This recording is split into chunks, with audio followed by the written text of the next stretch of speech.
கர்த்தருடைய பரிசுத்த நாமம் மகிமைப்படுவதாக. ஆண்டவராகிய இயேசு நல்லவர். இந்த பூமியில் எந்த ஒரு மனிதனும் கேட்டாலே கொடுக்க மாட்டான். ஆனால் உன்னதமான தேவன் நம்மை பார்த்து அவர் சொல்லுகிறார். 1 ராஜாக்கள் 3வது அதிகாரத்திலே 5வது வசனத்திலே இப்படி குறிப்பிடுகிறார், நீ விரும்புகிறதை என்னிடத்தில் கேள் என்று சொல்லி. யாரிடத்திலே நாம் கேட்டாலும் அவர்கள் சொல்லுகிற ஒரே வார்த்தை என்னிடத்திலே இல்லை என்று சொல்லி. ஆனால் என்னிடத்தில் கேள் என்று சொல்லி ஒரு உன்னதமான தேவன் நமக்கு சொல்லுகிறார் என்று சொன்னால், இந்த தேவன் எவ்வளவு நல்லவராக இருக்க முடியும். அந்த பரிசுத்தமான தேவனை நோக்கி நாம் கேட்கிற காரியத்திற்கு கர்த்தர் பதில் தருகிறவராக இருக்கிறபடினாலே கேட்டு நம்முடைய வாழ்க்கையை பெற்றுக்கொள்ளுங்கள் என்று சொல்லி நம்மோடு சொல்லுகிற ஒரே ஒரு தெய்வம் என்று சொன்னால் அவர் இயேசு கிறிஸ்து மாத்திரமே. அவரை நோக்கி நாம் பேரெடுக்கிற நம்முடைய ஜெபத்திற்கு தேவன் உடனே பதில் தருகிறவராகவும் இருக்கிறார். வேதத்திலே இப்படி குறிப்பிட்டிருக்கிறது. 1 ராஜாக்கள் 3வது அதிகாரத்திலே 10வது வசனத்திலே, அவன் கேட்ட காரியம் ஆண்டவராகிய தேவ சமூகத்திலே அது பிரதியாய், அது உகந்ததாய், தேவனுடைய இருதயத்தை குளிர பண்ணினதாய் இருந்தபடினாலே ஆண்டவர் சொல்லுகிறார், நீ கேளாத ஐஸ்வர்யத்தையும் கனத்தையும் மகிமையும் உனக்கு தந்திருக்கிறேன் என்று சொல்லி. தேவ சமூகத்திலே ஆண்டவராகிய இயேசு எவ்வளவு நல்லவர் என்பதை ஒவ்வொரு மனிதனும் தன்னுடைய வாழ்க்கையில் ருசி பார்க்க அல்லது அவருடைய வாழ்க்கையின் இரகசியங்களை அவருக்கு முன்பதாக அறிந்து கொள்ள ஏதுவாய் லகுவாய் காரியத்தை தேவன் செய்து தருகிறவராயிருக்கிறார்.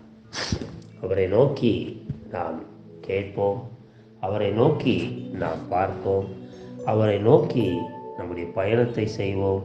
ஆண்டவராகிய தேவன் நிச்சயமாக நம்முடைய வாழ்க்கையிலே அவர் பெரிய காரியங்களை செய்கிறவராயிருக்கிறார். நாம் தேவ சமூகத்திலே நாம் ஜெபிக்கலாம். அன்பின் பரலோக பிதாவே, ஆசீர்வதிக்கப்பட்ட நேரத்துக்காக நன்றியோடு உம்மை ஸ்தோத்திரிக்கிறோம்.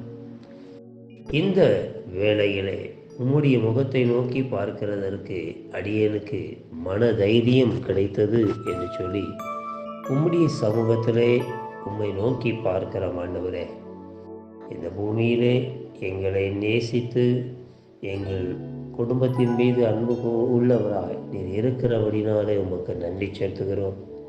உம்முடைய சமூகத்திலே கடந்து வருகிற பிள்ளைகளுக்கு நீ விரும்புகிறதை என்னிடத்தில் கேள் என்று சொல்லி நீர் வாக்கு கொடுத்து அவர்களை தேற்றி அவர்களை தேவ சமூகத்திலே நிலைநிறுத்துகிற உம்மை போல பரிசுத்தம் உள்ள தேவன் இந்த பூமியிலே ஒருவரும் இல்லை.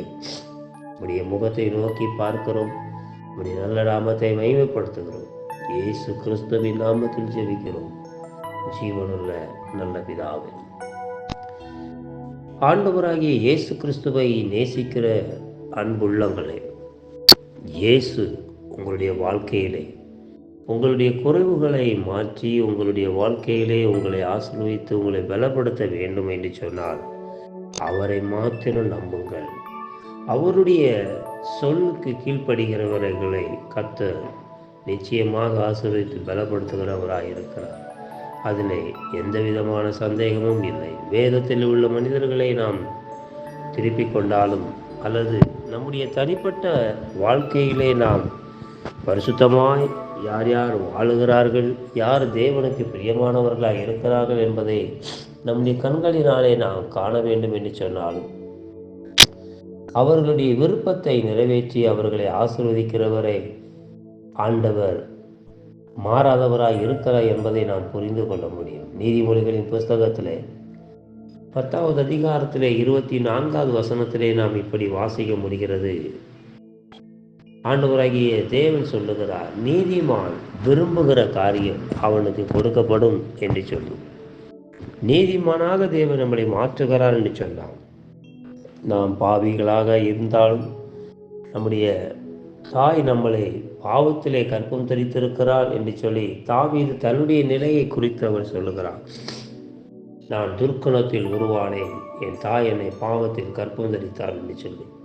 நம்முடைய பிறப்பே பாவமாய் இருக்கையில் நான் நீதிமானாக்கப்படுகிறது எப்படி? நம்முடைய விருப்பம் நிறைவேறுவது எப்படி? இயேசு கிறிஸ்து தம்முடைய ஜீவனை நமக்காக தந்து கல்வாரி சிலுவையிலே தம்மை தாமே ஒப்பு கொடுத்திருந்தபடினாலே நம்முடைய பாவங்கள் கழுவப்பட்டு நம்முடைய சாபங்கள் எல்லாம் மாறி தேவ சமூகத்திலே ஆண்டவர் நம்மளை நீதிமானாக மாற்றியிருக்கிறார். இந்த உன்னதமான தேவனுடைய சமூகத்திலே நம்முடைய விருப்பத்தை நிறைவேற்றுவதற்காக எல்லா நாட்களும் நம்ம மீது அனுபவித்து நம்மளை நேசிக்கிறவராய் இருக்கிறார். இந்த தெய்வத்தை போல ஒரு தெய்வன் இல்லை என்பதை நாம் ஒவ்வொரு நாளும் புரிந்து கொள்வதற்கு இலகுவான காரியத்தையே அவர் நம்மளை செய்ய பண்ணுகிறார். அவர் விரும்புகிற அவருடைய விருப்பத்தை நான் நிறைவேற்றுவோம். தேவன் நம்முடைய விருப்பத்தை எல்லாம் அவர் நிறைவேற்றுவதற்கு போதுமானவராக இருக்கிறார். கர்த்தருடைய நாமம் மகிமைப்படுவதாக. தேவனுடைய வேதத்திலே சங்கீதத்தின் புஸ்தகத்திலே நாம் இப்படி ஒரு வசனத்தை வாசிக்க முடிகிறது. சங்கீதம் 49வது அதிகாரத்திலே 14வது வசனத்திலே, இந்த தேவன் என்றென்றைக்கும் உள்ள சதா காலங்களிலும் நம்முடைய தேவன், மரண பரியந்தமும் நம்மளை வழிநடத்துவார் என்று சொல்லி தாவீது அந்த சங்கீதத்தை அவர் முடிக்கிறார். நம்முடைய வாழ்க்கையிலே அவர் நம்மளை மரண பரியந்தம் மாத்திரமல்ல, மரணத்துக்கு பிறகும் அவர் அவரோடு கூட வைத்துக் கொள்ளுகிற ஸ்லாக்கியத்தை, பாக்கியத்தை தேவன் நமக்கு தருகிறவராயிருக்கிறார். இயேசுவை நம்புவோம், இயேசுவை ருசிப்போம், மற்றவர்களுக்கு இயேசுவை குறித்து சொல்லுவோம். ஆண்டவர் நம்மளை ஆசீர்வதிப்பாராக. ஆமென்.